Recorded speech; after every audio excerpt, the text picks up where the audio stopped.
hari ini, sorry saudaraku, khotbah sampai poin ini pasti keras. Jikalau pada hari ini saudara sekalian yang mendengar khotbah di lembaga Antoni Chang Ministry Internasional ini, pas pada ibadah ini saudaraku, engkau merasa seperti itu. Ya Pak, saya dari keluarga orang kaya. Tanpa saya sadari, kesombongan itu sudah seperti penyakit dalam diri saya. Saya sulit bergaul dengan orang-orang yang levelnya rendah, Pak. Atau engkau orang yang rupawan. Teman-temanmu itu yang cakep-cakep semua, yang ganteng-ganteng semua. Yang seperti monyet-monyet kamu tidak mau bergaul, saudaraku. Atau engkau orang pintar. Sama orang-orang bodoh kamu memandang sebelah mata. Seperti mereka bukan manusia, saudaraku. Ini contoh-contoh konkret yang jemaat harus aware, harus sadar, harus peka dalam hal ini. Saya boleh tanya, secara umum dulu, masalah kesombongan duniawi dulu. Apa yang kamu sombongkan, saudaraku? Kamu sombong harta, kekayaan, kepintaran, reputasi, harga diri. Saudara sombong karena bisnis saudara maju. Saudara sombong karena keluarga kaya semua. Saudara sombong karena saudara memiliki sesuatu yang jauh lebih daripada orang lain. Mungkin punya suatu kepintaran, mungkin punya suatu keahlian, sesuatu yang lebih daripada orang lain, tanpa ada suatu pengawasan diri yang baik. Sesuatu yang lebih itu akan menciptakan kesombongan dalam hidup kita. Nah, kesombongan itu menjadi akar. Kesombongan itu menjadi source daripada tindakan dosa, saudaraku. Dari kesombongan itulah muncul beberapa hal yang sangat berbahaya, yang sifatnya destruktif buat hidup kita.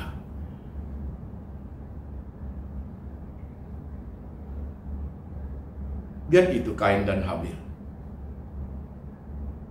Karena arogansi dia tidak terima adiknya lebih daripada dia, saudaraku. Dia bunuh, saudaraku. Dari situ munculnya. Dan itu Saul dan Daud. Dia tidak terima Daud itu lebih tinggi daripada dia. Kesombongan itu memunculkan suatu tindakan dia membunuh Daud, saudaraku. Banyak contoh-contoh di Alkitab, saudara sekalian. Kesombongan itu menjadi suatu akar daripada tindakan kejahatan, saudara sekalian. Tindakan dosa. Kesombongan itu menciptakan suatu cara untuk menyingkirkan saingan kita, menyingkirkan orang lain yang kita anggap lebih besar, berpotensi lebih besar daripada kita, saudaraku. Wah, itu bisa terjadi, saudara sekalian. Oke, nah itu kesombongan secara duniawi.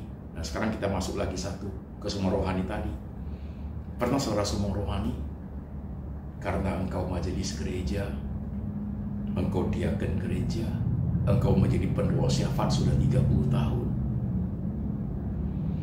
Bahkan engkau menjadi hamba Tuhan, menjadi pendeta, penginjil, saudara menjadi dosen dalam sekolah teologi. Dengan banyaknya ilmu yang saudara pelajari tanpa saudara sadari, kesombongan itu luar biasa, saudaraku. Itu akan menjatuhkan kita, saudaraku. Saudara sekalian, hal ini penting loh, saudaraku. Nah, yang kita pelajari Simon Petrus itu, saudara sekalian, di tengah arogansi dia, ada pertobatan, ada penyesalan, ada repentance, ada air mata, ada spiritual grieving. Dia sedih sekali. Di situ awal dia ada suatu perubahan hidup. Nah, yang menakutkan adalah jika khotbah sampai di sini saudara mendengarnya dan saudara merasa saudara punya kesombongan duniawi dan juga kesombongan rohani, saudara tidak peduli, saudaraku. Itu akan membuat kita jatuh lebih dalam, saudara sekalian. Tapi ketika khotbahnya sampai ke saudara seperti tersentak, seperti di strum listrik. Iya lupa, saya pernah seperti itu lupa, dan sampai sekarang masih saya pelihara seperti itu. Hati-hati, saudaraku. Itu akan menjatuhkan kita, saudara sekalian. Akan lebih baik kita belajar seperti Petrus, ada suatu turning point. Jangan seperti Petrus sudah telat, tapi seperti Petrus ada turning point, saudara sekalian. Sebelum telat, saudara sekalian. Sebelum ayam berkokok, saudaraku, kita berubah, saudara sekalian. Itu penting loh, saudaraku. Coba pelajari dari beberapa teman kita, bahkan family, bahkan orang-orang terkenal, saudaraku. Mereka jatuh karena kesombongan mereka, dan itu jangan terjadi kepada kita. Kuncinya adalah, saudaraku, ada suatu turning point dalam hidup itu untuk mawas diri. Benar lupa, hal demikian tanda kutip yang ada pada saya itu bisa menciptakan kesombongan yang luar biasa, dan sampai hari ini tetap saya pelihara itu, Pak. Bahaya, saudaraku, bahaya luar biasa. Saya tidak tahu jemaat kesemuamu apa jemaat sekalian, tapi yang paling tahu adalah engkau sendiri, dan jauh lebih tahu itu adalah Tuhan sendiri. Tuhan melihat sekarang, saudara sekalian. Mas 2022 ini mau kita mempunyai suatu kualitas hidup yang jauh lebih baik, saudaraku. Salah satu poin yang harus ditangani, salah satu poin yang harus diawasi dalam hidup kita seumur hidup adalah arogansi itu, saudaraku. Kesombongan duniawi termasuk kesombongan rohani. Nah sekarang sebelum saya tutup khotbah ini, saudaraku, bagaimana caranya ya supaya kesombongan itu baik yang duniawi maupun rohani itu bisa kita kendalikan, paling tidak kita minimize, saudaraku. Hargailah apa yang Tuhan berikan kepada kita itu, yang tanda kutip lebih daripada orang lain itu sebagai anugerah Tuhan. Kalau Tuhan tidak kasih, kita tidak punya apa-apa. Siapalah saya? Siapa saya? Kalimat itu menjadi penting, saudaraku. Kalau Tuhan kalau bukan Tuhan kasih pada kita, kita nothing, saudaraku. Itu akan minimize kesombongan kita. Kita tidak berani pamer, saudaraku. Tidak berani memandang hina orang lain yang tidak seperti kita. Saudara-saudara sekalian, itu penting, saudaraku. Siapalah saya, Anthony Chang itu, dengan segala yang saya punya, pelayanan yang saya punya, saudaraku.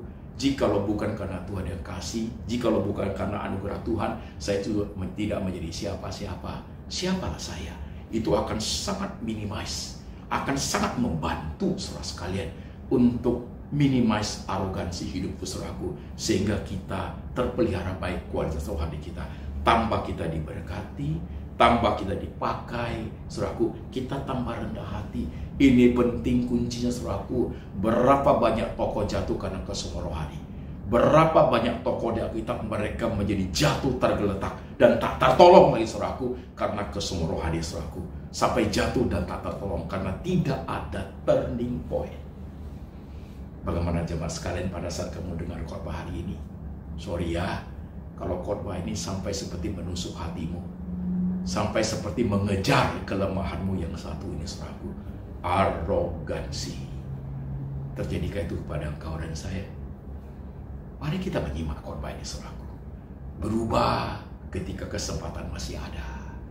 Ada turning point pada saat kesempatan Tuhan berikan. Seperti firman hari ini Tuhan beritakan buat kita, saudaraku. Jangan sampai terus excuse-nya pasif, saudaraku. Apa yang Tuhan katakan dianggap itu tidak ada. Pada kebenaran itu pasti benar. Kebenaran itu pasti terjadi, saudara sekalian. Mari jemaat simak dengan baik.